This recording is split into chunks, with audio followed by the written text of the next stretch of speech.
subject হয় তাৰ অধ্যায় 5 ঠিক আছে আৰু সেই অধ্যায়টোৰ নাম হৈছে ৰাষ্ট্ৰসংঘ সো আমি প্ৰথমতে চাও ৰাষ্ট্ৰসংঘ কি ঠিক আছে এটা ইন্ট্ৰোডাকশন চাও তাৰ পিছত আমি চাম যেটো পাঠভিত্তিক প্ৰশ্ন আছে সেই সকলোখিনি উত্তৰ আমি চাম ঠিক আছে প্ৰথমতে আমি চাও ৰাষ্ট্ৰসংঘ কি ৰাষ্ট্ৰসংঘ যাক ইংৰাজীত কি বুলি কোৱা হৈছে ইউনাইটেড নেশনস বুলি কোৱা হয় হৈছে বিশ্বৰ এখন গুৰুত্বপূৰ্ণ আন্তঃৰাষ্ট্ৰীয় সংগঠন ঠিক আছে কি হৈছে এটা আন্তঃৰাষ্ট্ৰীয় সংগঠন ইয়াক দ্বিতীয় বিশ্বযুদ্ধৰ পিছত বিশ্বত শান্তি আৰু সহযোগিতা বজাই ৰাখিবলৈ 1945 চনৰ 24 অক্টোবৰ তাৰিখে স্থাপন কৰা হৈছিল ঠিক আছে ইয়াক কিয় স্থাপন কৰা হৈছিল দ্বিতীয় বিশ্বযুদ্ধ হোৱাৰ পাছত বিশ্বত শান্তি স্থাপন কৰিবলৈ কাৰণে ইয়াক 1945 চনৰ 24 অক্টোবৰ তাৰিখে স্থাপন কৰা হৈছিল ৰাষ্ট্ৰসংঘৰ মুখ্য কাৰ্যালয় আমেৰিকা যুক্তৰাষ্ট্ৰৰ নিউয়ৰ্ক চহৰত অৱস্থিত ঠিক আছে ইয়াৰ মুখ্য কাৰ্যালয় যাক হেডকোৱাৰ্টাৰ বুলি কোৱা হয় কত আছে নিউয়ৰ্ক চহৰত অৱস্থিত আমেৰিকাত ঠিক আছে এই সংগঠনটোৰ মূল লক্ষ্য হৈছে বিশ্ব শান্তি ৰক্ষা কৰা দেশসমূহৰ মাজত বন্ধুত্ব বৃদ্ধি কৰা মানৱ অধিকাৰ সুৰক্ষা কৰা আৰু উন্নয়নমূলক কাম-কাজ আগবঢ়োৱা ঠিক আছে ইয়াৰ মূল লক্ষ্য কি হৈছে বিশ্ব শান্তি ৰক্ষা কৰা বিশ্বৰ যিমান দেশ আছে সেই দেশসমূহৰ মাজত শান্তি ৰক্ষা কৰা আৰু বন্ধুত্ব বৃদ্ধি কৰা মানৱ অধিকাৰ সুৰক্ষা কৰা আৰু উন্নয়নমূলক কাম-কাজ আগবঢ়োৱা ঠিক আছে 1914 ৰ পৰা কি হৈছিল আৰু 18 লৈকে প্ৰথম ঠিক আছে ফাৰ্স্ট ওয়াৰ্ল্ড ওয়াৰ হৈছিল ফাৰ্স্ট ওয়াৰ্ল্ড ওয়াৰ আৰু 1939 ৰ পৰা 1945 লৈকে কি হৈছিল সেকেন্ড ওয়াৰ্ল্ড ওয়াৰ ঠিক আছে সেকেন্ড ওয়াৰ্ল্ড ওয়াৰ হৈছিল ইয়াৰ যেটো প্ৰথম ওয়াৰ্ল্ড ওয়াৰ আছিল তাৰ পাছত কি কৰা হৈছিল জাতিসংঘ নামৰ এটা সংগঠন স্থাপন কৰা হৈছিল ঠিক আছে জাতিসংঘ নামৰ এটা সংগঠন কি কৰা হৈছিল স্থাপন কৰা হৈছিল কিমান চনত 1920 চনত কিন্তু হেয়া কি হৈছিল বিফল হৈছিল কাৰণ আমাৰ পৃথিৱীত দ্বিতীয় বিশ্বযুদ্ধও দেখা দিছিল হে কাৰণে ইয়াক বিফল বুলি কোৱা হৈছিল আকৌ দ্বিতীয় বিশ্বযুদ্ধ হোৱাৰ পাছত কি কৰা হৈছিল ৰাষ্ট্ৰসংঘ নামৰ এটা সংগঠন স্থাপন কৰা হৈছিল ঠিক আছে সো হেয়া হৈছে যেটো ৰাষ্ট্ৰসংঘ আছে তাৰ লোগো ঠিক আছে চিহ্ন বুলি কোৱা হৈছে ইয়াক সো হেয়া হৈছে ৰাষ্ট্ৰসংঘৰ লোগো ঠিক আছে আৰম্ভণিতে ইয়াৰ সদস্য ৰাষ্ট্ৰ আছিল 51 খন কিন্তু বৰ্তমান 193 খন ৰাষ্ট্ৰ ইয়াৰ সদস্য ঠিক আছে প্ৰথমতে যেতিয়া ৰাষ্ট্ৰসংঘ স্থাপন কৰা হৈছিল তেতিয়া তাৰ সদস্য ৰাষ্ট্ৰ কিমান আছিল 51 খন 51 টা ঠিক আছে কিন্তু বৰ্তমান 193 193 খন ৰাষ্ট্ৰ ইয়াৰ সদস্য পৃথিৱীত মুঠ 197 ঠিক আছে 197 টা দেশ আছে বা ৰাষ্ট্ৰ আছে সেই ৰাষ্ট্ৰসমূহৰ ভিতৰত 193 কি হয় ৰাষ্ট্ৰসংঘৰ সদস্য ৰাষ্ট্ৰ হয় পৃথিৱীৰ প্ৰায় সকলো ৰাষ্ট্ৰ কি হয় ৰাষ্ট্ৰসংঘৰ সদস্য ৰাষ্ট্ৰসংঘৰ 6টা প্ৰধান অংগ আছে ঠিক আছে হেয়া ৰাষ্ট্ৰসংঘ ভিতৰৰ পৰা কেনেকুৱা চাই अरे क्या ये बोल रहा है रिपीट हां राष्ट्रसंघर ভিতৰৰ যেটো দৃশ্য আছে হেয়া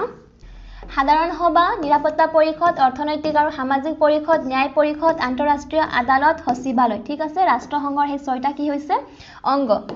ৰাষ্ট্ৰসংঘৰ বাহিৰৰ যেটো দৃশ্য আছে ঠিক আছে হেয়া ৰাষ্ট্ৰসংঘ এই অংগসমূহে মিলি বিশ্বত শান্তি নিৰাপত্তা আৰু উন্নয়নৰ বাবে কাম কৰি আহিছে ঠিক আছে যেটো 6টা অংগ আছে সেই 6টা অংগই মিলি কি কৰিছে বিশ্বত শান্তি নিৰাপত্তা আৰু উন্নয়নৰ বাবে কাম কৰি আহিছে এতিয়া আমি চাও পাঠভিত্তিক প্ৰশ্ন উত্তৰ প্ৰশ্ন 1 তলত দিয়া ঘটনাসমূহৰ চন তাৰিখ উল্লেখ কৰা কিছুমান ঘটনা দিয়া হৈছে আৰু সেই ঘটনাসমূহৰ আমি কি লিখিব লাগে চন লিখিব লাগে কেতিয়া হৈছিল ঠিক আছে সো কি দিয়া আছে জাতিসংঘৰ গঠন আটলান্টিক সনত ডাক হামাৰ শিল্ড মৃত্যু পেট্ৰিছ লুম্বুম্বাৰ হত্যা নামিবিয়াৰ স্বাধীনতা প্ৰাপ্তি ইজৰাইলৰ ৰাষ্ট্ৰৰ সৃষ্টি ইজৰাইল ঠিক আছে ইজৰাইলৰ যেটো ৰাষ্ট্ৰৰ সৃষ্টি আছিল কেতিয়া হৈছিল বুলি কৈছে তলত ঘটনাসমূহৰ চন তাৰিখ উল্লেখ কৰা হল ঘটনা চন তাৰিখ জাতিসংঘৰ গঠন 1920 চন আটলান্টিক সনত 1941 চনৰ 14 আগষ্টত ডাক হামাৰশিল্ডৰ মৃত্যু 1961 চনৰ 17 ছেপ্টেম্বৰত পেট্ৰিছ লুম্বুম্বাৰ হত্যা 1961 চন নামিবিয়াৰ স্বাধীনতা প্ৰাপ্তি 1990 চন ইজৰাইল ৰাষ্ট্ৰৰ সৃষ্টি 1948 চনৰ 14 মেত সমুটুকা লিখা ৰাষ্ট্ৰসংঘৰ লক্ষ্য আৰু উদ্দেশ্য ৰাষ্ট্ৰসংঘৰ লক্ষ্য আৰু উদ্দেশ্যৰ বিষয়ে সংবিধানৰ প্ৰস্তাৱনা ঠিক আছে প্ৰস্তাৱনা 1 নং আৰু 2 নং অনুচ্ছেদত বিতং আৰু স্পষ্টভাৱে উল্লেখ কৰা আছে এই লক্ষ্য আৰু উদ্দেশ্যসমূহ হৈছে ভৱিষ্যত প্ৰজন্মক যুদ্ধৰ ধ্বংসলীলাৰ পৰা ৰক্ষা কৰা বিশ্বত সৰ্বৰ সকলো সৰু ডাঙৰ ঠিক আছে সৰু ডাঙৰ বুলি কোৱা হৈছে সকলো ৰাষ্ট্ৰৰে পুৰুষ মহিলা নিৰ্বিশেষে সমান অধিকাৰৰ ভিত্তিত সকলো মানুহৰে মৌলিক মানৱীয় অধিকাৰৰ প্ৰতি পুনৰ আস্থা স্থাপন কৰা কাৰণ ইতিমধ্যে যুদ্ধৰ বিভীষিকাই বাৰে বাৰে এই অধিকাৰ খৰ্ব কৰি আহিছে আন্তঃৰাষ্ট্ৰীয় সন্ধি আৰু চুক্তি আদিৰ মাধ্যমত সৃষ্টি হোৱা আন্তঃৰাষ্ট্ৰীয় আইন কানুনে বিশ্ব সম্প্ৰদায়ৰ মাজত আনি দিয়া দায়িত্ববোধৰ প্ৰতি ন্যায় আৰু সন্মান প্ৰদৰ্শন কৰিবলৈ অনুকূল পৰিৱেশৰ সৃষ্টি কৰা আৰু বিশ্বত সকলো মানুহৰে মুকলিমূৰীয়া আৰু স্বাভাৱিক জীৱন যাত্ৰাৰ অনুকূলে সামাজিক উন্নয়ন আৰু জীৱন ধাৰণৰ মানদণ্ডৰ উন্নতি সাধন কৰা ঠিক আছে লক্ষ্য আৰু উদ্দেশ্য ডাম্বাৰটন ৱাৰ্কছ কনফাৰেন্স ঠিক আছে এটো ন হ'ব 1943 চনৰ 1 ডিসেম্বৰ তাৰিখে অনুষ্ঠিত হোৱা তেহৰান ঘোষণা নামৰ শীৰ্ষ সন্মিলনখনত ঘোষণা কৰা লক্ষ্য আৰু উদ্দেশ্যসমূহক কাৰ্যত ৰূপায়ণ কৰিবলৈ আমেৰিকা যুক্তৰাষ্ট্ৰ ইংলেণ্ড চীন আৰু সোভিয়েট ৰাছিয়াৰ প্ৰতিনিধিসকলে 1944 চনৰ আগষ্ট অক্টোবৰ মাহত আমেৰিকা যুক্তৰাষ্ট্ৰৰ ৱাশ্বিংটন চহৰত এখন শীৰ্ষ সন্মিলনত মিলিত হৈছিল এই সন্মিলনখন বহিছিল ডাম্বাৰটন ৱাৰ্কছ নামৰ এটি বিশাল অট্টালিকাত ঠিক আছে অট্টালিকাত সেইবাবে অট্টালিকাটোৰ নাম অনুসৰি সন্মিলনখন ডাম্বাৰটন ৱাৰ্কছ কনফাৰেন্স বুলি কোৱা হয় এই সন্মিলনতে পোনপ্ৰথমে প্ৰস্তাৱিত আন্তঃৰাষ্ট্ৰীয় সংগঠনটোৰ নাম ৰাষ্ট্ৰসংঘ ৰাখিবলৈ সিদ্ধান্ত গ্ৰহণ কৰা হ'ল আৰু ইয়াতেই ৰাষ্ট্ৰসংঘৰ সাংগঠনিক ৰূপৰেখা তৈয়াৰ কৰা হয় ঠিক আছে অট্টালিক মানে কি হৈছে এটা ওখ বিল্ডিং ঠিক আছে এটা ওখ বিল্ডিংক কি বুলি কোৱা হয় অট্টালিকা বুলি কোৱা হয় আৰু যেটো ডাম্বাৰটন ৱাৰ্কছ কনফাৰেন্স আছে সেই অট্টালিকাৰ নামতে ৰখা হৈছিল বুলি কোৱা হৈছে আৰু ইয়াত কোৱা হৈছে যে যেটো ৰাষ্ট্ৰসংঘ নাম আছে ইয়াতে প্ৰস্তাৱিত হৈছিল ঠিক আছে এই সন্মিলনৰ সিদ্ধান্ত মৰ্মে ৰাষ্ট্ৰসংঘৰ মূল চাবিকাঠি বিশ্বৰ 5খন বৃহৎ ৰাষ্ট্ৰৰ প্ৰতিনিধিৰে গঠিত নিৰাপত্তা পৰিষদৰ হাতত ন্যস্ত কৰা হয় এই 5খন ৰাষ্ট্ৰ হৈছে আমেৰিকা যুক্তৰাষ্ট্ৰ ব্ৰিটেইন ফ্ৰান্স ৰাছিয়া আৰু চীন এই সন্মিলনতে ৰাষ্ট্ৰসংঘৰ সাধাৰণ পৰিষদ আৰু নিৰাপত্তা পৰিষদৰ মাজত ক্ষমতা আৰু অধিকাৰৰ পৃথকীকৰণ কৰা হয় নিৰাপত্তা পৰিষদৰ মুঠ সদস্য পূৰ্বতে 11খন ৰাষ্ট্ৰ বুলি নিৰ্ধাৰণ কৰা হৈছিল যদিও পৰৱৰ্তী কালত ইয়াত 15খনলৈ বৃদ্ধি কৰা হয় ঠিক আছে 15টা ৰাষ্ট্ৰ আছে কিন্তু ইয়াৰ কি হয় 5খন স্থায়ী সদস্য আৰু 10খন হৈছে অস্থায়ী আৰু যেটো স্থায়ী সদস্য আছে হেয়া হৈছে আমেৰিকা ব্ৰিটেইন ফ্ৰান্স ৰাছিয়া আৰু চীন ঠিক আছে সান ফ্ৰান্সিস্কো কনফাৰেন্স ৰাষ্ট্ৰসংঘৰ গঠনৰ অভিপ্ৰায়েৰে বিশ্বৰ জাতিসমূহৰ মাজত অনুষ্ঠিত হোৱা সৰ্ববৃহৎ আৰু সৰ্বশেষ সন্মিলনখন হৈছে সান ফ্ৰান্সিস্কো সন্মিলন এই সন্মিলনত বিশ্বৰ 51খন ৰাষ্ট্ৰৰ মুঠ 260 জন প্ৰতিনিধিয়ে অংশগ্ৰহণ কৰিছিল এই সন্মিলনৰ সভাপতি আছিল আমেৰিকা যুক্তৰাষ্ট্ৰৰ বৈদেশিক সচিব এডৱাৰ্ড এষ্টিনাছ ঠিক আছে এডৱাৰ্ড এষ্টিনাছ এই সন্মিলনখন 1945 চনৰ 26 এপ্ৰিলত সান ফ্ৰান্সিস্কো থিয়েটাৰ হলত অনুষ্ঠিত হৈছিল এই সন্মিলনত ৰাষ্ট্ৰসংঘৰ বিস্তৃত আৰু খাটাং সাংগঠনিক ৰূপ দিয়াৰ লগতে সংবিধানো প্ৰস্তুত কৰা হৈছিল যেটো ৰাষ্ট্ৰসংঘ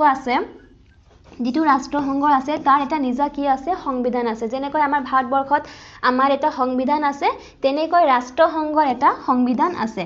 আৰু প্ৰস্তুত কত কৰা হৈছিল বুলি কোৱা হৈছে এটো যেটো সান ফ্ৰান্সিস্কো কনফাৰেন্স আছিল ইয়াতে প্ৰস্তুত কৰা হৈছিল এই সংবিধানত 1945 চনৰ 26 জুন তাৰিখে সন্মিলন প্ৰতিনিধিত্ব কৰা 51খন ৰাষ্ট্ৰৰ প্ৰতিনিধিয়ে স্বাক্ষৰ দান কৰিছিল পিছত ইয়াৰ স্থায়ী সদস্য ৰাষ্ট্ৰ আৰু স্বাক্ষৰ দানকাৰী অন্যান্য ৰাষ্ট্ৰসমূহৰ গৰিষ্ঠ সংখ্যক চৰকাৰে এই সংবিধানখনৰ প্ৰতি আনুষ্ঠানিকভাৱে অনুমোদন জনোৱাত এই সংবিধানখন সেই বছৰৰে 24 অক্টোবৰ তাৰিখৰ পৰা কাৰ্যকৰী কৰা হয় ৰাষ্ট্ৰসংঘৰ সংবিধানখন মূলত এটি বহুজাতীয় চুক্তি এই ৰাষ্ট্ৰসংঘৰ মৌলিক আইন হোৱাৰ উপৰিও আন্তঃৰাষ্ট্ৰীয় আইনৰো ভিত্তিমূল ইয়াত সদস্য ৰাষ্ট্ৰসমূহৰ কৰ্তব্য আৰু দায়িত্বৰ কথা বিস্তৃতভাৱে উল্লেখ কৰা হৈছে যেটো সদস্য ৰাষ্ট্ৰ আছে ৰাষ্ট্ৰসংঘৰ হিহতৰ কি আছে যেটো ৰাষ্ট্ৰ আছে হিহতৰ কিছুমান কৰ্তব্য দিয়া হৈছে আৰু দায়িত্ব দিয়া আছে ঠিক আছে ৰাষ্ট্ৰসংঘই দিছে সেই ৰাষ্ট্ৰসমূহক যে কিছুমান নীতি দিছে কৰ্তব্য দিছে আৰু দায়িত্ব দিছে ৰাষ্ট্ৰসংঘৰ সচিব প্ৰধান ৰাষ্ট্ৰসংঘৰ সংবিধানৰ ৯৭ নং অনুচ্ছেদত উল্লেখ কৰা মতে নিৰাপত্তা পৰিষদৰ পৰামৰ্শ মতে সাধাৰণ পৰিষদে ৰাষ্ট্ৰসংঘৰ সচিব প্ৰধানক নিযুক্তি দিয়ে ঠিক আছে ৰাষ্ট্ৰসংঘৰ কি আছে এটা সচিব প্ৰধান নিযুক্তিৰ ব্যৱস্থা আছে ৰাষ্ট্ৰসংঘৰ সচিবালয়ৰ সমুদায় দায়িত্ব সচিব প্ৰধান গ্ৰহণ কৰে তেওঁ ৰাষ্ট্ৰসংঘৰ প্ৰধান প্ৰশাসনিক বিষয়া সচিব প্ৰধানৰ নিয়ন্ত্ৰণত থকা এক কৰ্মী বাহিনীয়ে ৰাষ্ট্ৰসংঘৰ সমূহ কাম-কাজ নিয়ন্ত্ৰণ কৰে সচিব প্ৰধানক তেওঁৰ দৈনন্দিন কাম-কাজত সহায় কৰিবৰ বাবে সচিবালয়ক কেইবাটাও প্ৰধান শাখাত ভাগ কৰা হৈছে আৰু প্ৰতিটো শাখাতে শাখা মুৰব্বী ৰূপে একোজনকৈ আৱৰ সচিব প্ৰধান তলত এজনকৈ সহায়ক সচিব প্ৰধান নিযুক্তি দিয়া হয় ইয়াৰ উপৰি বিভিন্ন আয়োগৰ মুৰব্বী হিচাপে একোজনকৈ সঞ্চালন প্ৰধানে কাৰ্যভাৰ পৰিচালনা কৰে ঠিক আছে সচিব প্ৰধানজন ৰাষ্ট্ৰসংঘৰ বাৰ্ষিক বাজেট প্ৰস্তুত কৰাৰ বাবে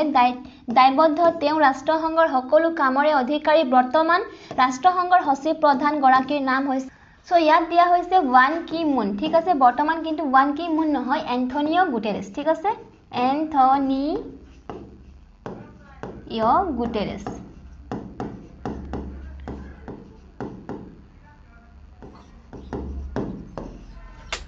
ৰাষ্ট্ৰসংঘৰ পুঁজি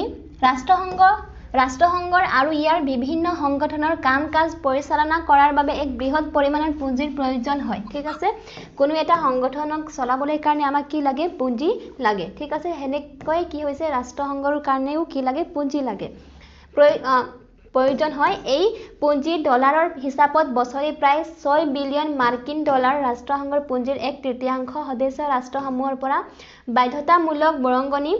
হিচাপে সংগ্ৰহ কৰা হয় বাকি 2/3 স্বেচ্ছামূলক অনুদানৰ পৰা গ্ৰহণ কৰা হয় ৰাষ্ট্ৰসংঘৰ মুঠ বাজেটৰ 4/5 20খন ৰাষ্ট্ৰ যোগান ধৰে সেই ৰাষ্ট্ৰ কেইখন হল America Britain France Canada Russia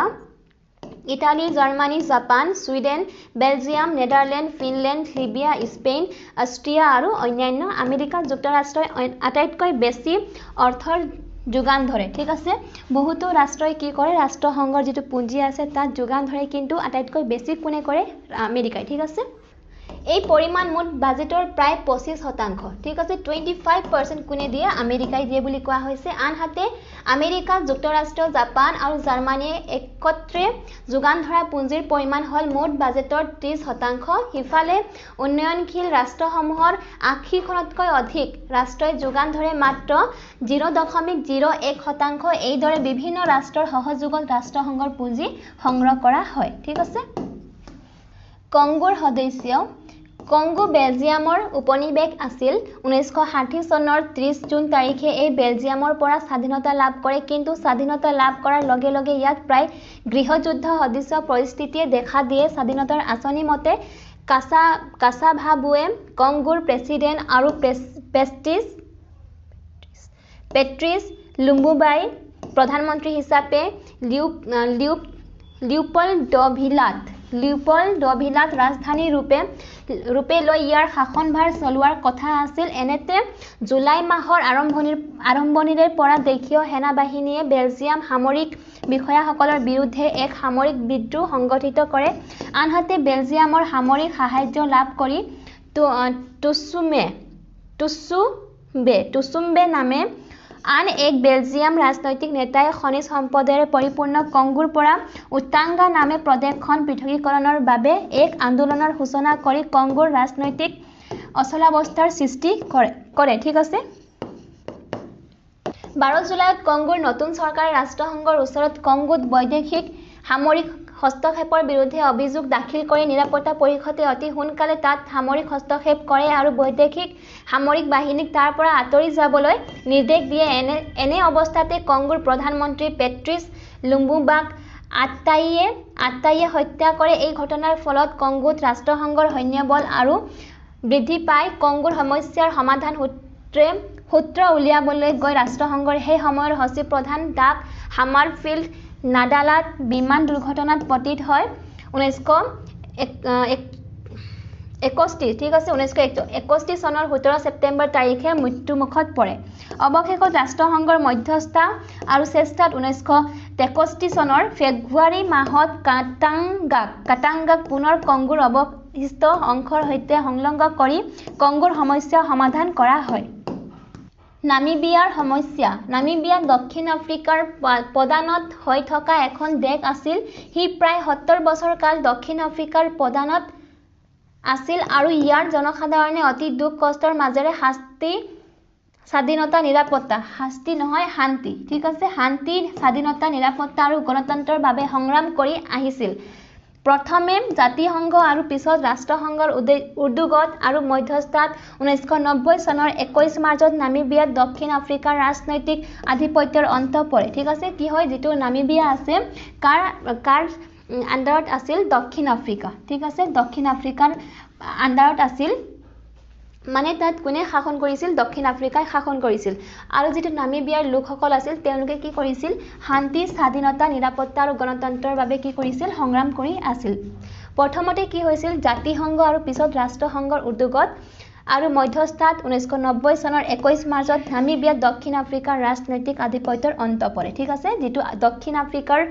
ৰাজনৈতিক হস্তক্ষেপ আছিল নামিবিয়াত হেয়া অন্ত পৰিছিল ইয়াৰ লগে লগে নামিবিয়া আফ্ৰিকা তথা বিশ্বৰ অন্যতম স্বাধীনতা ৰাষ্ট্ৰৰূপে পৰিগণিত হয় সেই দিনাখনেই ৰাষ্ট্ৰসংঘৰ সচিব প্ৰধান জেভিয়াৰ পেৰেছ ডা কুৱেলাৰে সাম নাজুমাক নামিবিয়াৰ প্ৰেসিডেন্ট ৰূপে শপত গ্ৰহণ কৰে ঠিক আছে ইয়াক আমি ৰাষ্ট্ৰসংঘৰ এটা সফল কাম বুলি ক'ব পাৰো ঠিক আছে কাৰণ নামিবিয়াক ৰাষ্ট্ৰসংঘই কি কৰিছিল স্বাধীন কৰাইছিল সেই কাৰণে ইয়াক তো আমি ইয়াক কি ক'ব পাৰিম যে ৰাষ্ট্ৰসংঘৰ এটা সফল কাম বুলি ক'ব পাৰিম কাৰণ নামিবিয়া কি আছিল দক্ষিণ আফ্ৰিকাৰ শাসনত আছিল ৰাষ্ট্ৰসংঘ ইয়াক কি কৰিছিল স্বাধীন কৰাইছিল আৰু তাত প্ৰেসিডেন্ট কাক থৈছিল প্ৰেসিডেন্ট ৰূপে ঠিক আছে জেভিয়াৰ পেৰেছ ডা কুৱেলাৰ ঠিক আছে তেওঁ কি কৰিছিল নাজুমাক নামিবিয়াৰ প্ৰেসিডেন্ট ৰূপে শপত গ্ৰহণ কৰাইছিল ৰচনাধৰ্মী প্ৰশ্ন ৰাষ্ট্ৰসংঘৰ সাংগঠনিক ৰূপৰেখাৰ ওপৰত এটি চমুটোকা লিখা দ্বিতীয় বিশ্বযুদ্ধ চলি থকা সময়ত 1941 চনৰ পৰা বিশ্বযুদ্ধ পৰিৱৰ্তে শান্তি প্ৰতিষ্ঠা কৰিবলৈ চেষ্টা কৰাৰ ফলশ্ৰুতিতে ৰাষ্ট্ৰসংঘৰ জন্ম হয় ৰাষ্ট্ৰসংঘই সাংগঠনিক ৰূপ পোৱাৰ আগতে এনে ধৰণৰ এটি সংগঠন গঢ়ি তোলাৰ বাবে বিশ্বৰ প্ৰধান দেশসমূহৰ কুবালানিত আলোচনা কেবাখনে ঠিক আছে কেবাখনে আন্তঃৰাষ্ট্ৰীয় সন্মিলন অনুষ্ঠিত হৈছিল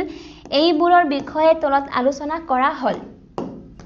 লণ্ডন ঘোষণাপত্ৰ জুন 1941 চন বিশ্বযুদ্ধৰ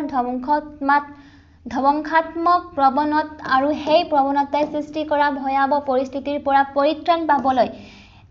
আৰু ঠিক আছে আৰু নতুন আন্তঃৰাষ্ট্ৰীয় সংগঠন গঢ়ি তুলিবলৈ পুনতে লণ্ডনত অনুষ্ঠিত এক বহুদেশীয় সন্মিলনত প্ৰচেষ্টা চলোৱা হয় বিভিন্ন দেশৰ প্ৰতিনিধিৰ উপস্থিতিত অনুষ্ঠিত এই সন্মিলনত এখন ঘোষণাপত্ৰ গ্ৰহণ কৰা হৈছিল এই ঘোষণাপত্ৰৰ দ্বাৰা যুদ্ধত দেশসমূহৰ মাজত পৃথক সন্ধি চুক্তি স্বাক্ষৰ কৰাতকৈ যুদ্ধৰ সামৰণি পেলাবলৈ সকলো ৰাষ্ট্ৰৰে গ্ৰহণযোগ্য সামূহিক সন্ধি চুক্তি স্বাক্ষৰ কৰাৰ পোষকতা কৰা হৈছিল ইয়াৰ লগতে বিশ্বৰ দেশসমূহৰ পাৰস্পৰিক সহযোগিতাৰে স্থায়ী শান্তি প্ৰতিষ্ঠা কৰিবলৈ পোষকতা কৰা হৈছিল 1941 চনত গ্ৰহণ কৰা এই ঘোষণাপত্ৰক লণ্ডন ঘোষণাপত্ৰ বুলি কোৱা হয় ঠিক আছে ৰাষ্ট্ৰসংঘ জন্ম হোৱাৰ আগতে যি শক্তিশালী দেশ আছিল সেই দেশসমূহে মিলি কি ভাবিছিল যে আমি এটা সংগঠন স্থাপন কৰো যাতে বিশ্বত আকৌ কোনো বিশ্বযুদ্ধ নহয় ঠিক আছে তাৰ কাৰণে কি হৈছিল তেওঁলোক লণ্ডনত মিলিছিল মানে কিছুমান শক্তিশালী দেশ মিলি কি কৰিছিল যে আমি এনেকুৱা এটা সংগঠন বনাও ঠিক আছে আটলান্টিক চনত আগষ্ট 1941 চনৰ আগষ্ট মাহৰ 14 তাৰিখে আটলান্টিক মহাসাগৰৰ বুকুত প্ৰিন্স অফ ৱেলছ নামে জাহাজত আমেৰিকা যুক্তৰাষ্ট্ৰৰ প্ৰেসিডেন্ট ফ্ৰেঙ্কলিন ডি বসভেন্ট আৰু ব্ৰিটিছ প্ৰধানমন্ত্ৰী উইলছন হাৰ্চিলৰ মাজত এক ঘোষণাপত্ৰ স্বাক্ষৰিত হৈছিল তাকে আটলান্টিক চনত বুলি কোৱা হয় এই ঘোষণাপত্ৰৰ দ্বাৰা যিকোনো দেশৰ দ্বাৰাই ৰাজ্য বিস্তাৰ কৰাৰ বিৰোধিতা কৰা আক্ৰমণৰ বিপৰীতে নিৰাপত্তাৰ ব্যৱস্থা কৰা নিজ দেশৰ মানুহক তেওঁলোকৰ পছন্দৰ চৰকাৰ গঠন কৰিবলৈ সুবিধা দিয়া আৰু বিশ্বৰ পৰা যুদ্ধৰ বিভীষিকা আঁতৰ কৰা আদি নীতিৰ কথা উল্লেখ কৰা হৈছিল ঠিক আছে যেটো আটলান্টিক চনত আছিল কাৰ মাজত হৈছিল আমেৰিকা আৰু কি দিছে ব্ৰিটিছ ঠিক আছে ৰাষ্ট্ৰসংঘৰ ঘোষণা পত্ৰ 1 জানুৱাৰী 1942 চন ঠিক আছে 1942 চনৰ জানুৱাৰী মাহৰ 1 তাৰিখে বিশ্বৰ 26 খন দেশৰ এখন প্ৰতিনিধিত্বমূলক আন্তঃৰাষ্ট্ৰীয় সন্মিলন আমেৰিকা যুক্তৰাষ্ট্ৰৰ ৱাশ্বিংটনত অনুষ্ঠিত হয় ইয়াতে ৰাষ্ট্ৰসংঘৰ ঘোষণা পত্ৰৰ নামে এখন ঘোষণা পত্ৰ স্বাক্ষৰ কৰি ৰাষ্ট্ৰসংঘ নামৰ সংগঠনটো গঢ়ি তোলাৰ ক্ষেত্ৰত উল্লেখযোগ্য পদক্ষেপ গ্ৰহণ কৰা হয় ঠিক আছে এই সন্মিলনতে আমেৰিকা যুক্তৰাষ্ট্ৰৰ প্ৰেসিডেন্ট বসভেন প্ৰস্তাৱিত সংগঠনটোৰ নাম হিচাপে উল্লেখ কৰা ৰাষ্ট্ৰসংঘ শব্দটো সাধাৰণভাৱে গ্ৰহণ কৰা হয় ঠিক আছে কাছাব্লাংকা সন্মিলন 24 জানুৱাৰী ঠিক আছে এয়া নহয় 24 জানুৱাৰী 1943 চন ঠিক আছে 1943 চনৰ 14 পৰা 24 জানুৱাৰী তাৰিখে ফৰাচী অধিকৃত মৰক্কোৰ কাছাব্লাংকা চহৰত আমেৰিকা যুক্তৰাষ্ট্ৰৰ প্ৰেসিডেন্ট ৰুজভেল্টে আৰু ব্ৰিটিছ প্ৰধানমন্ত্ৰী চাৰ্চিলৰ মাজত অনুষ্ঠিত হোৱা এক সন্মিলনত ৰাষ্ট্ৰসংঘৰ গঠন ক্ষেত্ৰত অন্য এক পদক্ষেপ গ্ৰহণ কৰা হয় ইয়াত প্ৰস্তাৱিত নতুন সংগঠনটিত আমেৰিকা যুক্তৰাষ্ট্ৰ আৰু ব্ৰিটেইনে কি ভূমিকা ল'ব সেই বিষয়ে আলোচনা কৰা হয় মস্কো ঘোষণা পত্ৰ 30 অক্টোবৰ 1943 চনৰ 30 অক্টোবৰ তাৰিখে মস্কোত সোভিয়েট ৰাছিয়া আমেৰিকা যুক্তৰাষ্ট্ৰ আৰু 3ইনৰ বৈদেশিক মন্ত্ৰীসকলৰ মাজত এখন সন্মিলন অনুষ্ঠিত হয় এই সন্মিলনত তেওঁলোকে বিশ্বৰ সকলো শান্তিপ্ৰিয় আৰু সাৰ্বভৌম ৰাষ্ট্ৰৰ সমান অধিকাৰৰ ভিত্তিত অনতিপলমে এটি আন্তঃৰাষ্ট্ৰীয় সংগঠন গঢ়ি তোলাৰ ওপৰত গুৰুত্ব প্ৰদান কৰা হয় এই ঘোষণা পত্ৰক মস্কো ঘোষণা পত্ৰ বুলি কোৱা হয় তেহৰান ঘোষণা পত্ৰ 1 ডিচেম্বৰ 1943 চনৰ 1 ডিচেম্বৰ তাৰিখে ইৰাণৰ ৰাজধানী তেহৰানত কছভেন্ট উইনষ্টন হাৰ্চিল আৰু ষ্টেলিনৰ মাজত এখন শীৰ্ষ সন্মিলন অনুষ্ঠিত হয় ইয়াত স্বাক্ষৰিত ঘোষণা পত্ৰক তেহৰান ঘোষণা পত্ৰ বুলি কোৱা হয় ঠিক আছে কাৰণ তেহৰানত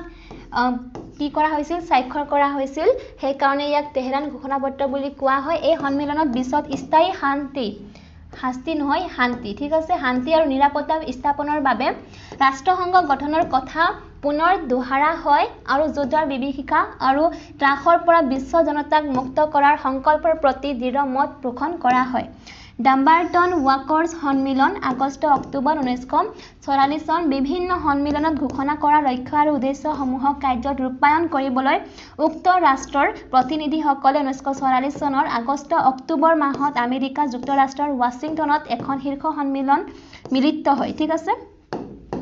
ইয়াৰ আগতে যিমান সন্মিলন হৈ গৈছিল সেই সন্মিলনত যি সিদ্ধান্ত লোৱা হৈছিল সেই সিদ্ধান্তসমূহ কাৰ্যত ৰূপায়ণ কৰিবলৈ কাৰণে কি কৰা হৈছিল ডাম্বাৰটন ৱাকাৰ্ছ সন্মিলন এটা কৰা হৈছিল যাতে আমি যিমান সিদ্ধান্ত লৈছো তাক আমি কাৰ্যত ৰূপায়ণ কৰিব পাৰিম ঠিক আছে সব যিমান প্ৰতিনিধি দেশ আছিল সকলোৱে কত গোট খাইছিল আমেৰিকা যুক্তৰাষ্ট্ৰ যেটো ৱাশ্বিংটন আমেৰিকাৰ যেটো ৰাজধানী আছে তাতে সকলোৱে গোট খাইছিল ঠিক আছে এই সন্মিলনখন অনুষ্ঠিত হোৱা ডাম্বাৰটন ৱাকাৰ্ছ নামৰ বিশাল অট্টালিকাটোৰ নাম অনুসৰি সন্মিলনখন ডাম্বাৰটন ৱাকাৰ্ছ সন্মিলন বুলি কোৱা হয় ঠিক আছে আমি অলপমান আগতে চাই আহিছো যে অট্টালিকাত কি হৈছিল তাৰ নামে আছিল ডাম্বাৰটন ৱাকাৰ্ছ তাৰ নামতে এই সন্মিলনটোৰ নাম ডাম্বাৰটন ৱাকাৰ্ছ ৰখা হৈছিল এই সন্মিলনতে প্ৰথমবাৰৰ বাবে প্ৰস্তাৱিত আন্তঃৰাষ্ট্ৰীয় হৈ গৈছে কিন্তু ঠিক আছে আন্তঃৰাষ্ট্ৰীয় সংগঠনটোৰ নাম ৰাষ্ট্ৰসংঘ ৰাখিবলৈ সিদ্ধান্ত গ্ৰহণ কৰা হয় আৰু তাতে ইয়াৰ সাংগঠনিক ৰূপৰেখা তৈয়াৰ কৰা হয় ঠিক আছে যেটো ৰাষ্ট্ৰসংঘ নাম আছে ইয়াতে গ্ৰহণ কৰা হৈছিল আৰু যেটো ৰূপৰেখা আছে ৰাষ্ট্ৰসংঘৰ ইয়াতে সকলোখিনি সিদ্ধান্ত লোৱা হৈছিল মাল্টা সন্মিলন ফেব্ৰুৱাৰী 1945 চনৰ ফেব্ৰুৱাৰী মাহত সোভিয়েট ৰাছিয়াৰ ইয়াল্টাত আমেৰিকা যুক্তৰাষ্ট্ৰৰ প্ৰেসিডেন্ট ৰুজভেল্ট ঠিক আছে ৰুজভেল্ট ব্ৰিটেইনৰ প্ৰধানমন্ত্ৰী হাৰ্চিল আৰু ৰাছিয়াৰ ৰাষ্ট্ৰপ্ৰধান ষ্টেলিনৰ মাজত এক শীৰ্ষ সন্মিলন অনুষ্ঠিত হয় এই সন্মিলনক ইয়াল্টা সন্মিলন বুলি ইয়াত মাল্টা বুলি দিয়া আছে ইয়াত ইয়াল্টা বুলি দিয়া হৈছে কিন্তু মাল্টা হ'ব ঠিক আছে ইয়াত হেয়া ৰং হৈ গৈছে মাল্টা সন্মিলন বুলি কোৱা হয় এই সন্মিলনত ডাম্বাৰটন ৱাকাৰ্ছ সন্মিলনত সমাধান কৰিব নোৱাৰা কিছুমান জটিল সমস্যাৰ বিষয়ে আলোচনা কৰা হৈছিল ঠিক আছে যেটো ৱাকাৰ্ছ সন্মিলন আছিল তাত কিছুমান যেটো সিদ্ধান্ত আছিল তাৰ ওপৰত কোনো সমাধান হোৱা নাছিল সেই সমাধানসমূহ কৰিবলৈ কাৰণে মাল্টা সন্মিলন অনুষ্ঠিত কৰা হৈছিল আৰু ইয়াতে লোৱা হৈছিল ঠিক আছে সান ফ্ৰান্সিস্কো সন্মিলন এপ্ৰিল জুন 1945 চন ৰাষ্ট্ৰসংঘ গঠনৰ অভিপ্ৰায়েৰে অনুষ্ঠিত হোৱা সৰ্ববৃহৎ আৰু বিশেষ সন্মিলনখন হৈছে সান ফ্ৰান্সিস্কো সন্মিলন এই সন্মিলনত বিশ্বৰ 51 খন ৰাষ্ট্ৰৰ মুঠ 260 জন প্ৰতিনিধিয়ে অংশগ্ৰহণ কৰিছিল ঠিক আছে কিমান দেশ আছিল 51টা দেশ আছিল কিন্তু প্ৰতিনিধি কিমান আছিল 260 জন 1945 চনৰ 26 এপ্ৰিল তাৰিখে সান ফ্ৰান্সিস্কো থিয়েটাৰ হলত অনুষ্ঠিত হোৱা বাবে এই সন্মিলনক সান ফ্ৰান্সিস্কো সন্মিলন বুলি কোৱা হয় ঠিক আছে এই সন্মিলনত ইতিপূৰ্বে অনুষ্ঠিত হোৱা শীৰ্ষ সন্মিলনবিলাকত গৃহীত প্ৰস্তাৱ ঘোষণাপত্ৰ আৰু সিদ্ধান্তসমূহৰ ওপৰত বিতংভাৱে আলোচনা কৰি প্ৰস্তাৱিত ৰাষ্ট্ৰসংঘৰ বিস্তৃত আৰু খাটা সাংগঠনিক ৰূপ দিয়াৰ লগতে সংবিধানো প্ৰস্তুত কৰা হৈছিল এই সংবিধানত 51 জন ৰাষ্ট্ৰৰ প্ৰতিনিধিয়ে স্বাক্ষৰ দান কৰাৰ লগতে এই সংবিধানৰ প্ৰতি আনুষ্ঠানিকভাৱে অনুমোদন জনোৱা হয় আৰু সেই বছৰৰ 24 অক্টোবৰৰ পৰা ইয়াক কাৰ্যকৰী কৰা হয় এইদৰে দীৰ্ঘদিনৰ প্ৰচেষ্টাৰ অন্তত ৰাষ্ট্ৰসংঘ নামৰ অনুষ্ঠানটি জন্ম লাভ কৰিছিল ঠিক আছে যেহেতু 24 অক্টোবৰ তাৰিখৰ পৰা ৰাষ্ট্ৰীয় কাৰ্যকৰী কৰা হৈছিল ৰাষ্ট্ৰসংঘ সো সেই কাৰণে 24 অক্টোবৰ তাৰিখটো ৰাষ্ট্ৰসংঘ দিৱস হিচাপে পালন কৰা হয় ঠিক আছে নিৰাপত্তা পৰিষদৰ গঠন প্ৰণালী সম্পৰ্কে আলোচনা কৰা ঠিক আছে নিৰাপত্তা পৰিষদ কি হয় ৰাষ্ট্ৰসংঘৰ এটা অংগ আমি চাইছিলো যে ৰাষ্ট্ৰসংঘৰ অংগ কেইটা আছে 6টা আছে তাৰে এটা কি আছে নিৰাপত্তা পৰিষদ গঠন প্ৰণালী সম্পৰ্কে ৰাষ্ট্ৰসংঘৰ পঞ্চম অধ্যায়ৰ অনুচ্ছেদ নং 23 পৰা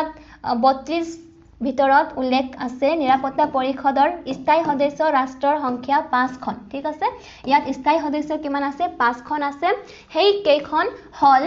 চীন ৰাছিয়া ফ্ৰান্স ব্ৰিটেইন আৰু আমেৰিকা যুক্তৰাষ্ট্ৰ বহুত ইম্পৰ্টেন্ট হয় এক্সামত আহি থাকে যে ৰাষ্ট্ৰসংঘৰ নিৰাপত্তা পৰিষদৰ স্থায়ী সদস্য ৰাষ্ট্ৰৰ দুটা নাম লিখা ঠিক আছে অস্থায়ী ৰাষ্ট্ৰ সদস্যৰ দুটা নাম লিখা এনেকুৱা কোৱেশ্চন আহি থাকে ঠিক আছে আৰু কেতিয়াবাটো গুটেই যিমান 5টা আছে সেই 5টা লিখিবলৈ আহে সো কি হৈছে চীন ৰাছিয়া ফ্ৰান্স ব্ৰিটেইন আৰু আমেৰিকা যুক্তৰাষ্ট্ৰ স্থায়ী সদস্য ৰাষ্ট্ৰৰ উপৰিও আন সদস্য ৰাষ্ট্ৰ হৈছে 6খন এই কেইখন আন মানে আগতে কিমান আছিল 11টা আৰু 5টা আছিল স্থায়ী সদস্য আৰু 6টা আছিল অস্থায়ী সদস্য কিন্তু বৰ্তমান কিমান আছে 15টা সো সেই কাৰণে কি হৈ গৈছে অস্থায়ী কিমান হৈ গৈছে 10টা ঠিক আছে এই কেইখন সদস্য ৰাষ্ট্ৰ সাধাৰণ পৰিষদে 2 বছৰীয়া কাৰ্যকালৰ বাবে মনোনীত কৰে বৰ্তমান স্থায়ী সদস্য ৰাষ্ট্ৰৰ সংখ্যা একে থাকিলেও 1971 চনৰ 23 নৱেম্বৰত অন্যান্য ৰাষ্ট্ৰৰ সংখ্যা 11 খনৰ পৰা 15 খনলৈ বৃদ্ধি কৰা হৈছে নিৰাপত্তা পৰিষদৰ সভা সংঘনে অনুষ্ঠিত হয় ঠিক আছে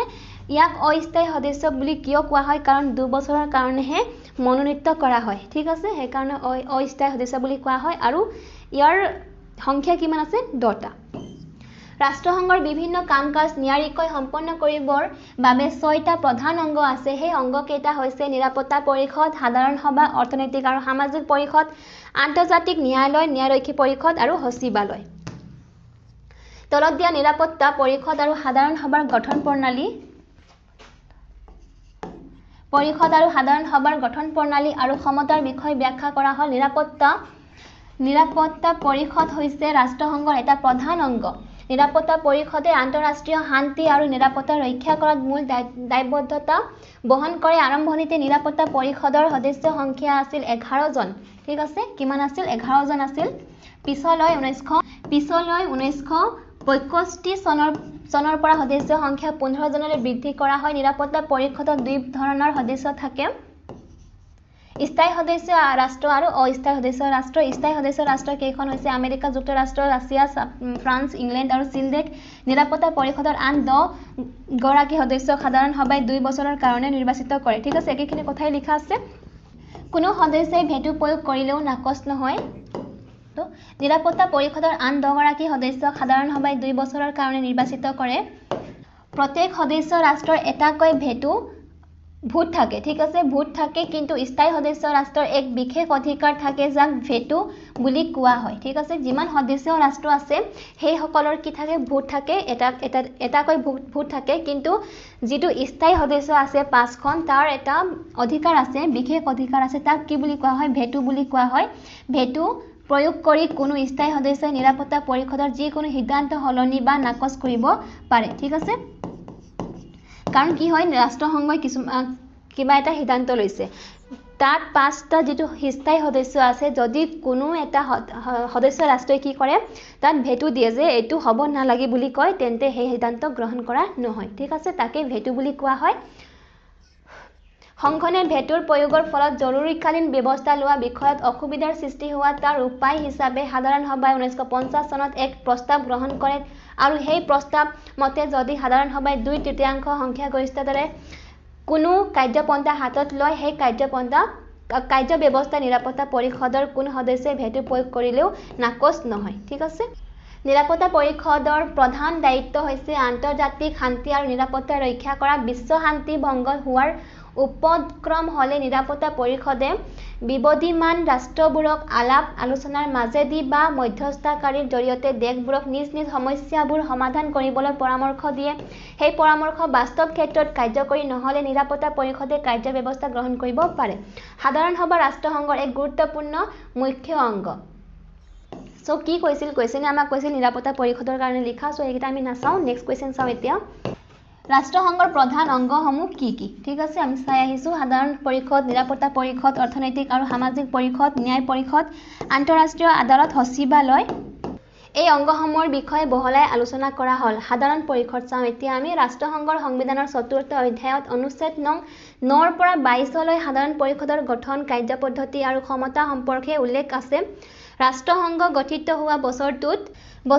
ইয়াৰ সদস্য ৰাষ্ট্ৰৰ সংখ্যা আছিল 51 খন বৰ্তমান ইয়াৰ সংখ্যা হল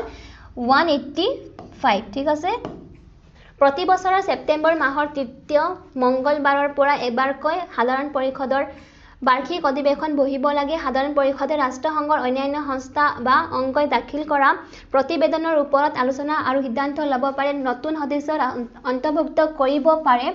বাজেটৰ প্ৰতি অনুমোদন জনাব পাৰে আৰু নিৰাপত্তা পৰিষদৰ পৰামৰ্শ মৰ্মে সচিব প্ৰধানজনক নিযুক্তি দিব পাৰে ঠিক আছে নিৰাপত্তা পৰিষদ আমি চাই আহিছো 5খন স্থায়ী সদস্য আৰু 10খন অস্থায়ী সদস্য হেয়াই ইম্পৰ্টেন্ট হয় আৰু যেটো স্থায়ী সদস্য আছে তাৰ ভেটো প্ৰয়োগৰ ক্ষমতা থাকে ঠিক আছে অৰ্থনৈতিক আৰু সামাজিক পৰিষদ সংবিধানৰ 10ম অধ্যায়ত অনুচ্ছেদ নং 61 পৰা 72 লৈ অৰ্থনৈতিক পৰিষদৰ গঠন প্ৰণালী কাৰ্যসূচী আৰু ক্ষমতা সম্পৰ্কে উল্লেখ আছে অৰ্থনৈতিক আৰু সামাজিক পৰিষদৰ সদস্য ৰাষ্ট্ৰৰ সংখ্যা 54খন সদস্যসকলৰ কাৰ্যকাল 3 বছৰীয়া প্ৰতিখন সদস্য ৰাষ্ট্ৰৰে একোটাকৈ ভোট আছে প্ৰতি বছৰে এই পৰিষদৰ একোখনকৈ দুমহীয়া সভা অনুষ্ঠিত হয় এখন অনুষ্ঠিত হয় নিউয়ৰ্কত আৰু আনখন সুইজাৰলেণ্ডৰ জেনেভাত ন্যায়িক পৰিষদ সংবিধানৰ 'ত্ৰয়োদশ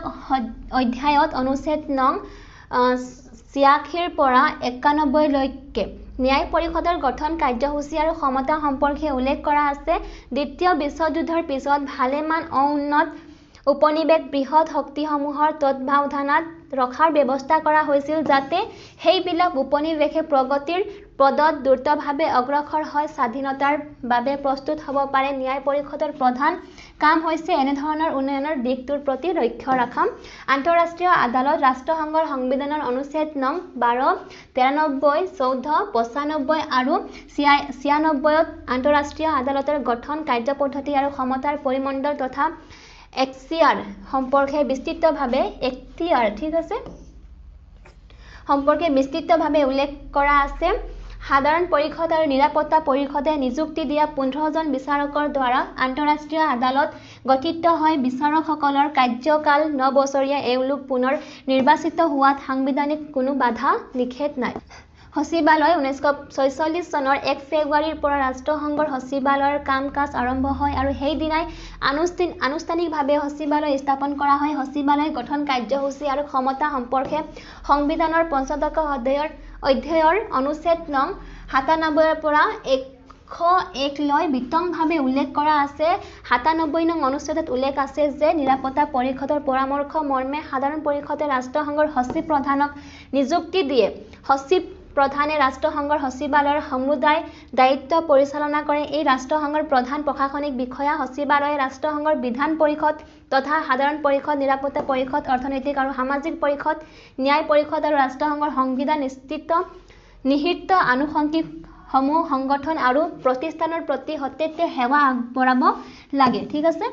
ৰাষ্ট্ৰসংঘৰ বিভিন্ন অংগৰ কাম কি আলোচনা কৰা ৰাষ্ট্ৰসংঘৰ বিভিন্ন অংগসমূহৰ কাম কাজসমূহ আলোচনা কৰা সাধাৰণ পৰিষদ ৰাষ্ট্ৰসংঘৰ এটা প্ৰধান অংগ হি ৰাষ্ট্ৰসংঘৰ অন্যান্য সংস্থা বা অংগই দাখিল কৰাৰ প্ৰতিবেদনৰ ওপৰত আলোচনা আৰু সিদ্ধান্ত কৰিব পাৰে নতুন সদস্য অন্তৰ্ভুক্ত কৰিব পাৰে বাজেটৰ প্ৰতি অনুমোদন জনাব পাৰে আৰু নিৰাপত্তা পৰিষদৰ পৰামৰ্শ মৰ্মে ৰাষ্ট্ৰসংঘৰ সচিব প্ৰধানজনক নিযুক্তি দিব পাৰে ঠিক আছে যেটো সাধাৰণ পৰিষদ আছে ইয়াৰ কাম কি হয় নতুন ৰাষ্ট্ৰই যদি ইয়াত সামিল হ'বলৈ খোজে তেতিয়া কি কৰিব হি সামিল কৰিব পাৰে বা নোৱাৰে ঠিক আছে যেটো সামিল কৰা কাম আছে হেয়া কোনে কৰে সাধাৰণ পৰিষদে কৰে ঠিক আছে আৰু যেটো সচিব আছে প্ৰধানজন তেওঁক নিযুক্তি দিয়া কাম কাৰ আছে মানে কোনে কৰে সাধাৰণ পৰিষদে কৰে নিৰাপত্তা পৰিষদ ৰাষ্ট্ৰসংঘৰ আন এক উল্লেখযোগ্য অংগ ইয়াৰ কামসমূহ হৈছে আন্তঃৰাষ্ট্ৰীয় শক্তি আৰু নিৰাপত্তা ৰক্ষা কৰা ঠিক আছে যেটো নিৰাপত্তা পৰিষদ আছে ইয়াৰ কাম কি হৈছে আন্তঃৰাষ্ট্ৰীয় শান্তি আৰু নিৰাপত্তা ৰক্ষা কৰা শাস্তি ভংগ কৰিব পৰা বিবাদ বা উৎসসমূহৰ অনুসন্ধান কৰা ঠিক আছে অস্ত্ৰ নিয়ন্ত্ৰণৰ ব্যৱস্থা কৰা আৰু উপায় উদ্ভাৱন কৰা যুদ্ধ সন্নিকট ঠিক আছে যুদ্ধ সন্নিকট হলে তাক প্ৰতিৰোধ কৰা যুদ্ধৰত দেশৰ মাজত যুদ্ধ বিৰতি ঘোষণা কৰাৰ ব্যৱস্থা কৰা যুদ্ধ পৰিস্থিতিৰ সৃষ্টি হলে আলোচনাৰ মাধ্যমত দ্বিপাক্ষিক বা বহুপাক্ষিক বিবাদ বা সমস্যা সমাধান কৰা প্ৰয়োজন সাপেক্ষে নিজাববীয়াকৈ শান্তি ৰক্ষা বাহিনী প্ৰেৰণ কৰা ৰাষ্ট্ৰসংঘৰ সচিব প্ৰধান নিয়োগ কৰিবলৈ সাধাৰণ পৰিষদক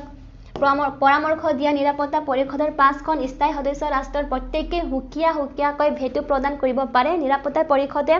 নিজৰ সিদ্ধান্ত কাৰ্যকৰী কৰাৰ ক্ষেত্ৰত সময় সাপেক্ষে কোনো দুখী ৰাষ্ট্ৰৰ বিৰুদ্ধে শাস্তিমূলক ব্যৱস্থা ৰূপে অৰ্থনৈতিক অৱৰোধ অথবা সাময়িকভাৱে সামৰিক শক্তি প্ৰয়োগ কৰিব পাৰে ৰাষ্ট্ৰসংঘৰ অৰ্থনৈতিক আৰু সামাজিক পৰিষদৰ কামসমূহ হৈছে বিশ্বৰ মানৱ সমাজৰ অৰ্থনৈতিক সামাজিক শৈক্ষিক সাংস্কৃতিক স্বাস্থ্য আদি আনুষংগিক বিভিন্ন বিষয়ৰ ওপৰত অধ্যয়ন অনুসন্ধান আৰু প্ৰতিবেদন প্ৰস্তুত কৰা মানৱ অধিকাৰৰ প্ৰতি সমাজত সমাদৰ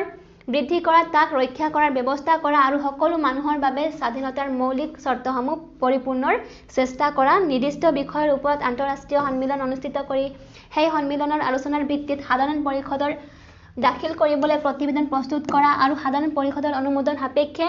সদস্য ৰাষ্ট্ৰৰ প্ৰতি সেৱা দান কৰা ইত্যাদি ৰাষ্ট্ৰসংঘৰ আন এক অংগ আন্তঃৰাষ্ট্ৰীয় আদালতৰ কাৰ্য হৈছে সদস্য ৰাষ্ট্ৰসমূহৰ মাজত পাৰস্পৰিক বিবাদ কোনো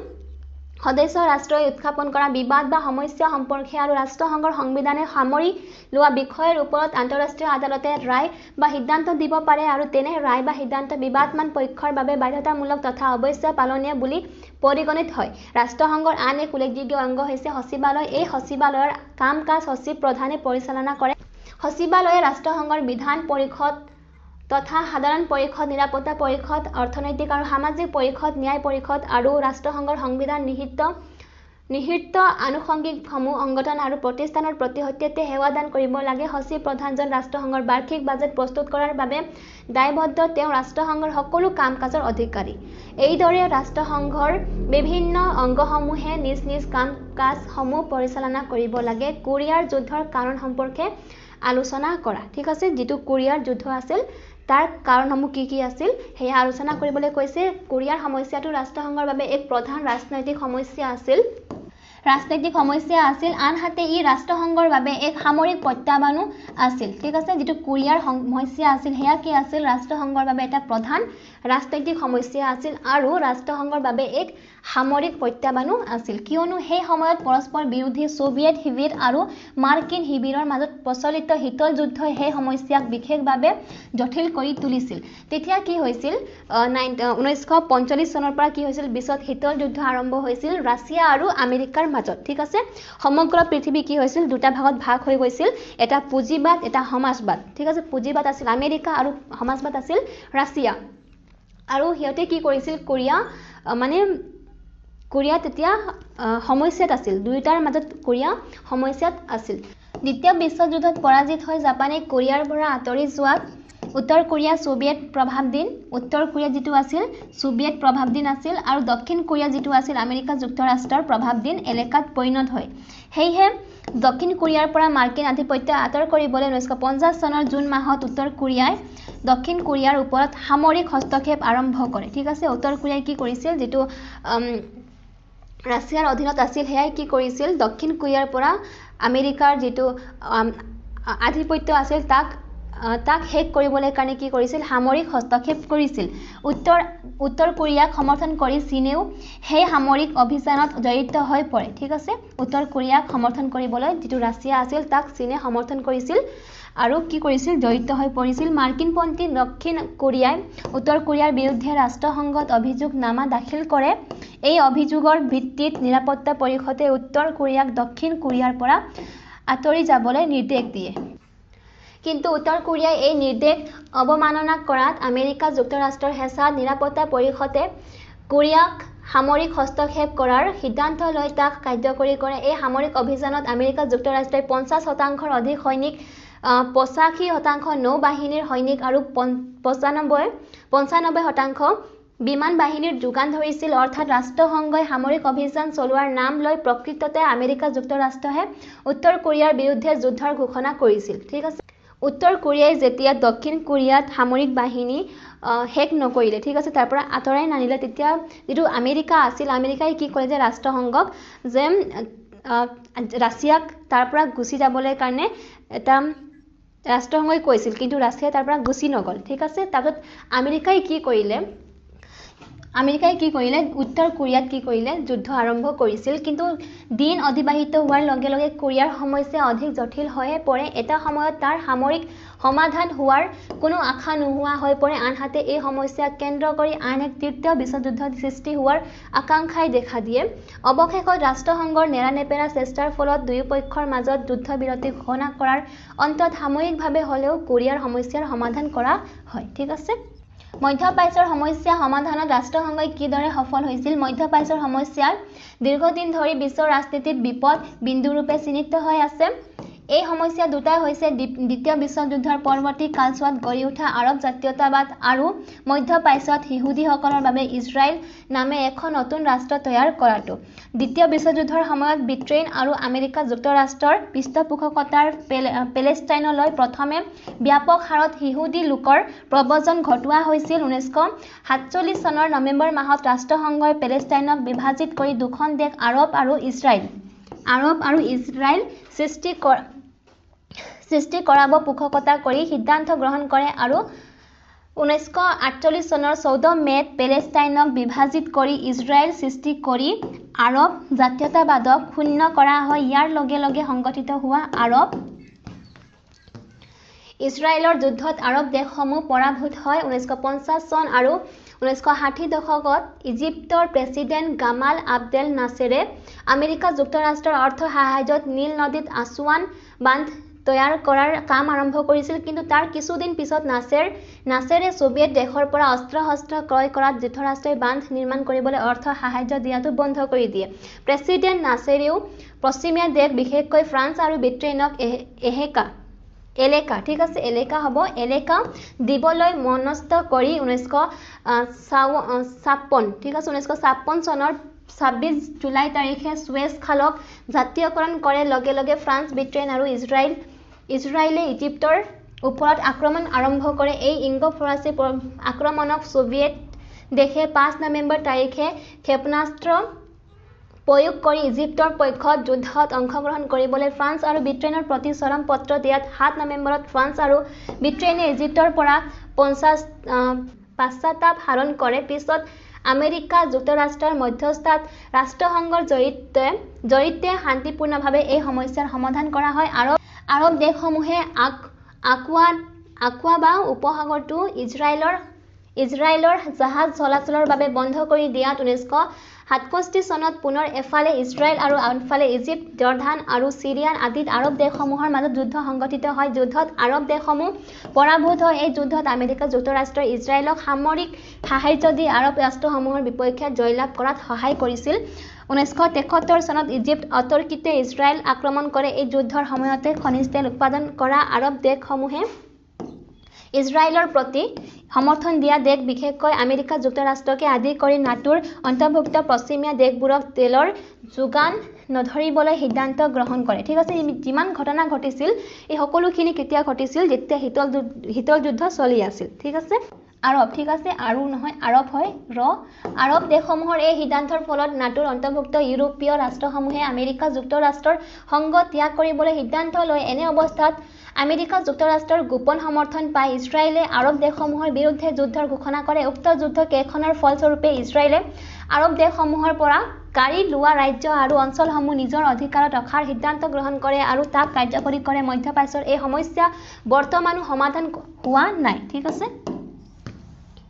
মধ্যপ্ৰাচ্যৰ আন এক সমস্যা হৈছে 1990-91 চনৰ উপসাগৰীয় যুদ্ধ ইয়াক ইৰাক আৰু কুৱেইটৰ মাজত দীৰ্ঘদিন ধৰি খনিজ তেল সীমা বিবাদ আদিক লৈ মনোমালিন্য চলি আছিল এই বিবাদৰ ফলত ইৰাকে 1990 চনৰ 2 আগষ্টৰ দিনা কুৱেইট আক্ৰমণ কৰে কুৱেইটে লগে লগে ৰাষ্ট্ৰসংঘৰ ওচৰত ইৰাকৰ বিৰুদ্ধে অভিযোগ দাখিল কৰে ঠিক আছে যেটো কি আছিল উপসাগৰীয় যুদ্ধ বহুত ইম্পৰ্টেন্ট ঠিক আছে কেতিয়া হৈছিল 1990 আৰু 91 চনত হৈছিল এই অভিযোগৰ ভিত্তিত ৰাষ্ট্ৰসংঘৰ নিৰাপত্তা পৰিষদে 1990 চনৰ 20 নৱেম্বৰৰ ভিতৰত ইৰাকৰ বিৰুদ্ধে 12টা প্ৰস্তাৱ গ্ৰহণ কৰে এই প্ৰস্তাৱৰ জৰিয়তে কুৱেইটৰ ওপৰত ইৰাকৰ আক্ৰমণ কাৰ্যক গৰিহণা দিয়ে আৰু 6 আগষ্টত প্ৰস্তাৱনাৰ জৰিয়তে ইৰাকৰ বিৰুদ্ধে অৰ্থনৈতিক অৱৰোধ বলবৎ কৰে ইয়াৰ লগে লগে আমেৰিকা যুক্তৰাষ্ট্ৰৰ তেতিয়াৰ প্ৰেসিডেন্ট জৰ্জ বুছে উপসাগৰীয় অঞ্চলত মাৰ্কিন সৈনিক মেটায়ন কৰাৰ আদেশ দিয়ে 25 আগষ্টৰ দিনা নিৰাপত্তা পৰিষদে আমেৰিকা যুক্তৰাষ্ট্ৰ আৰু অন্যান্য সহযোগী পশ্চিমীয়া ৰাষ্ট্ৰক ইৰাকৰ বিৰুদ্ধে প্ৰয়োজনীয় ব্যৱস্থা